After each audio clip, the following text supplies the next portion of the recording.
In the final months of 1990, as Iraq occupied Kuwait, the United States public knew very little about what was actually happening inside the country. Journalists were restricted. Independent observers were scarce. Most information came from official briefings, carefully filtered statements, and emotional fragments broadcast on television screens thousands of miles away. At the same time, Washington was trying to convince a hesitant public that war in the Middle East was not only necessary, but urgent. Memories of Vietnam were still raw. Polls showed uncertainty. Congress was divided. The justification for sending hundreds of thousands of troops into the Gulf needed to be more than strategic language about oil, alliances, or international law. It needed a moral shock powerful enough to silence doubt. That shock arrived in October 1990. A young Kuwaiti girl appeared before the Congressional Human Rights Caucus in Washington, D.C. She was introduced as a volunteer nurse who had recently escaped Kuwait. Her testimony was brief, emotional, and devastating. She described Iraqi soldiers storming a hospital, pulling premature babies from incubators and leaving them on the cold floor to die. She spoke through tears. Cameras rolled. Lawmakers listened in silence. Within hours, the story was everywhere. Major U.S. television networks replayed the testimony repeatedly. Newspapers printed it on their front pages. Politicians referenced it in speeches. Human rights organizations echoed it. The image of dying infants became inseparable from the image of Saddam Hussein's regime. For many Americans, the question of war stopped being political and became moral. What few people noticed was how unusual the hearing itself was. The Congressional Human Rights Caucus was not an official investigative body. It had no subpoena power, no oath requirement, and no obligation to verify testimony. Witnesses were not cross-examined. The hearing was organized quietly, with minimal press scrutiny beforehand. The girl was not asked for identification. Her last name was never disclosed. No medical records were presented. No hospital staff corroborated her story. Despite this, the testimony was treated as fact. President George H.W. Bush referenced the incubator story repeatedly in speeches. Senior officials cited it when arguing for military intervention. The story appeared in Amnesty International reports, lending it international credibility. By the time Congress voted on authorizing force in January 1991, the image of murdered infants had become one of the most powerful emotional drivers behind the decision. The vote to authorize war passed by a narrow margin. Only after the bombing began did cracks slowly start to appear. Journalists attempting to trace the origin of the story ran into dead ends. Doctors who worked in Kuwaiti hospitals during the occupation said they had seen no such incident. International aid organizations found no records of missing incubators or mass infant deaths. When investigators asked to speak to the nurse again, she disappeared from public view. Months later, after the war had ended and Kuwait was liberated, the truth began to surface, quietly, without headlines. The girl was not a nurse. She had never worked in a hospital. She was the daughter of Kuwait's ambassador to the United States. Her testimony had been arranged, coached, and staged by Hill and Knowlton, one of the most powerful public relations firms in the world, hired by the Kuwaiti government in exile under a multi-million-dollar contract. The firm specialized in shaping public opinion, influencing policymakers, and crafting emotionally irresistible narratives. Internal documents later revealed that Hill and Knowlton had organized the hearing, selected the witness, prepared her testimony, and ensured maximum media exposure. The incubator story was not verified before being broadcast. It was tested for emotional impact, not factual accuracy. Even more disturbing, the firm had shared the story with Amnesty International before it reached Congress, allowing it to circulate globally under the appearance of independent confirmation. When the truth emerged, there was no formal investigation, no congressional hearings were reopened, no apologies were issued. The war had already been fought. Thousands were dead. The story quietly faded from public memory. But the precedent remained.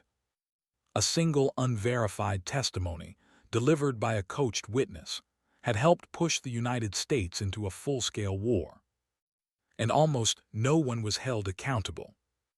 Once the incubator story had taken hold, it moved faster than facts ever could. Television producers understood its power immediately. It was visual, horrifying, and simple. No maps were required. No explanations of geopolitics were needed. The story reduced a complex international crisis into a single, unforgettable image: soldiers killing bobbies. News organizations repeated the claim without independent verification. The identity of the witness was protected under the explanation of safety concerns. Her lack of credentials was never questioned on air. The absence of corroborating evidence was ignored. In an era before social media and open-source investigation, repetition itself became proof. Inside Washington, the story was treated not as testimony, but as ammunition. Officials used it in briefings with undecided lawmakers. Speechwriters inserted it into presidential remarks. Diplomats referenced it in meetings with allies. The emotional impact was so strong that challenging it risked appearing immoral. Anyone who asked for evidence risked being portrayed as indifferent to dead children. Behind the scenes, Hill and Knowlton monitored public reaction closely. Polling showed a sharp rise in support for military action after the testimony aired. Focus groups revealed that the incubator story was one of the few details average Americans could recall about Kuwait. The firm reported these findings directly to its clients. The strategy was working exactly as designed. At the same time, skepticism was quietly being suppressed. A handful of journalists attempted to investigate the claim, but editors were reluctant to pursue stories that contradicted such a powerful narrative. Human rights organizations hesitated to backtrack once the claim had been published. No one wanted to be responsible for weakening the moral case against Saddam Hussein. Even Amnesty International, after quietly revising its report months later, avoided drawing attention to the correction. The revised language removed certainty but did not publicly acknowledge the error. By then, the war was already underway. As U.S. forces deployed to Saudi Arabia and airstrikes began, the incubator story took on a new role. It became retroactive justification. Any civilian casualties caused by the bombing campaign were framed as unfortunate necessities in stopping a regime capable of such cruelty. The original claim no longer needed to be true. It only needed to have already shaped public belief. When Kuwait was liberated in early 1991, reporters finally gained access to hospitals. They found no evidence of missing incubators. Doctors denied witnessing infant murders. Hospital administrators said the equipment had never been removed. International observers confirmed there were no mass graves of newborns. The story unraveled slowly, piece by piece. Investigative journalists eventually identified the witness as Nayera al-Saba, the ambassador's daughter, who had been living safely in the United States during the occupation. Her testimony had been rehearsed. Her emotional delivery had been coached. Her appearance before Congress had been arranged entirely by a public relations firm with a clear political objective. The revelation caused brief embarrassment, but no reckoning. Congress did not reopen the authorization vote. Media outlets did not issue front-page retractions. The administration did not acknowledge the role the false testimony had played in selling the war. The public, exhausted by conflict and distracted by victory, moved on. What remained was a blueprint.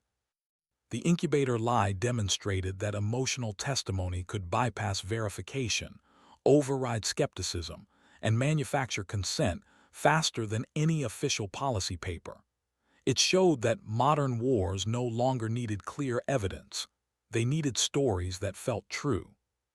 In the years that followed, governments, lobbying groups, and intelligence agencies studied the case carefully. The lesson was clear. Controlling perception was as important as controlling territory. If the public could be made to feel outrage, fear, or moral urgency, the details would follow or never matter at all. The bobbies in incubators had never existed. But the war did, and the consequences would echo far beyond Kuwait. The exposure of the incubator lie did not end its influence. It marked the beginning of a new era in how wars were sold to democratic societies. The revelation faded quickly from public memory, but inside political and media institutions, it became a case study. The lesson was not that the system had failed. The lesson was that it had worked. No one involved in amplifying the false testimony faced legal consequences. The public relations firm retained its reputation. The politicians who cited the story never issued formal corrections. The media outlets that broadcast it moved on to the next crisis without revisiting their role. Accountability dissolved into silence. What remained was precedent. From that point forward, emotional narratives were elevated above verification. Intelligence assessments became secondary to personal stories. Graphic claims, even when unsupported, gained immunity simply because they were too disturbing to question publicly. The incubator story changed the rules. In the years that followed, similar tactics appeared again and again. Testimonies from unnamed witnesses, reports attributed to anonymous officials, claims introduced just as public support for military action began to weaken. Each time, the formula was refined, streamlined, and deployed faster. The Gulf War itself became proof of concept. Military planners and political strategists observed how swiftly public opinion had shifted after a single emotional moment. They noted how easily congressional hesitation had collapsed. They saw how moral outrage could override caution, complexity, and doubt. War, once framed as humanitarian necessity, no longer required transparency. By the time later conflicts emerged in the Balkans, Afghanistan, and Iraq, the template was firmly established. Stories came first, evidence followed if at all. The incubator lie also exposed a deeper vulnerability, the privatization of war messaging. Governments no longer relied solely on official channels. They outsourced persuasion to professional firms skilled in advertising, branding, and emotional manipulation. War was marketed like a product. Fear and empathy became tools. Public relations firms were no longer peripheral, they were central. This shift blurred the line between information and influence. Citizens believed they were responding to spontaneous moral outrage, unaware that the emotions driving their opinions had been engineered, tested, and refined through focus groups and polling data. Truth became optional, impact became everything. The most unsettling aspect of the incubator story was not the lie itself, but how little resistance it encountered. Safeguards failed simultaneously. Journalistic standards collapsed under emotional pressure. Human rights organizations hesitated to contradict a narrative once it gained traction. Lawmakers deferred responsibility to public sentiment rather than evidence. The system rewarded belief, not skepticism. Years later, declassified documents and investigative reports confirmed what critics had warned at the time. The testimony had been orchestrated from the start. The witness had never seen what she described. The story had never been verified, and yet it had helped push a superpower into war. Still, the correction never reached the same audience as the lie. This imbalance became permanent. False narratives moved faster and traveled farther than truth. Retractions were quiet, delayed, and easily ignored. The emotional memory remained even after the factual basis collapsed. For many Americans, the image of murdered bobbies continued to exist long after it had been disproven. That lingering impression mattered more than reality. The incubator lie revealed something uncomfortable about modern democracies. Decisions of enormous consequence could be shaped not by facts, but by feelings. Once those feelings were triggered, revering them became nearly impossible. And those who learned how to trigger them gained extraordinary power. As the 1990s ended, few people remembered Nayara's name. Fewer still remembered the correction. But inside government agencies, media organizations, and political consulting firms, the lesson endured. Wars could be sold. They could be framed as moral emergencies. They could be simplified into stories anyone could understand. And they could be justified long before the truth was known. The incubator lie was not an anomaly. It was a warning. The legacy of the incubator lie did not remain in the past.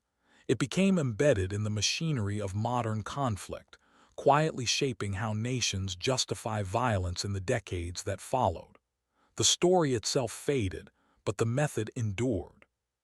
By the time the next major wars arrived, the public had been trained. Emotional testimony was now familiar. Anonymous sources were accepted without hesitation.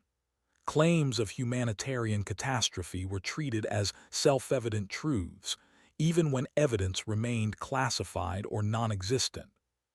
The burden of proof had shifted. No longer did governments need to prove the necessity of war. Doubters were now required to prove why intervention should not happen. Questioning emotionally charged narratives became socially and politically dangerous. Skepticism was framed as moral failure.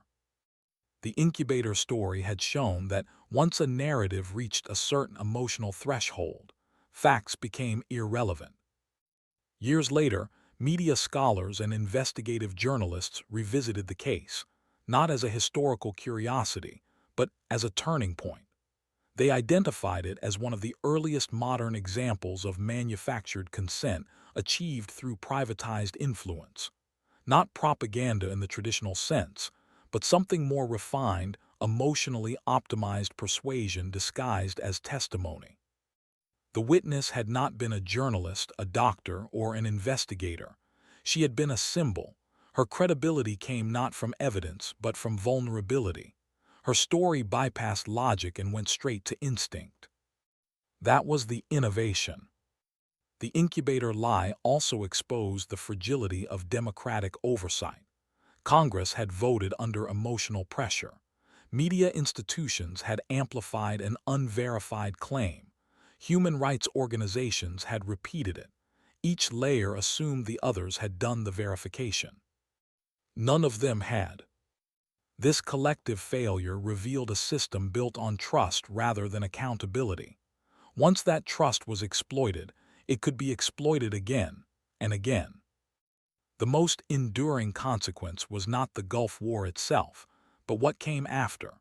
The public had accepted that wars could be sold as moral imperatives first and examined later. Corrections became footnotes. Investigations became historical footnotes long after irreversible decisions had been made. Truth had become expendable. The incubator lie demonstrated that in the modern information age, the most powerful weapon was not a missile or a tank, but a story timed perfectly and delivered emotionally. A single moment of outrage could override months of debate. A single image could erase complexity. And once unleashed, such narratives could never be fully undone. Today, the story remains a cautionary tale, rarely taught and rarely mentioned. Yet its influence is everywhere. Every time unnamed witnesses appear on television, every time graphic claims emerge just as public support begins to waver, every time war is framed as the only moral option. The pattern repeats because it works. The bobbies and incubators were never real, but the decisions made because of them were. The bombs dropped, the lives lost, the precedent set, and the most unsettling truth of all remains unspoken. The lie did not succeed because people were foolish. It succeeded because it was designed to. The incubator story, did not expose a failure of intelligence. It exposed a vulnerability in human nature. And that vulnerability, once discovered, has never stopped being used.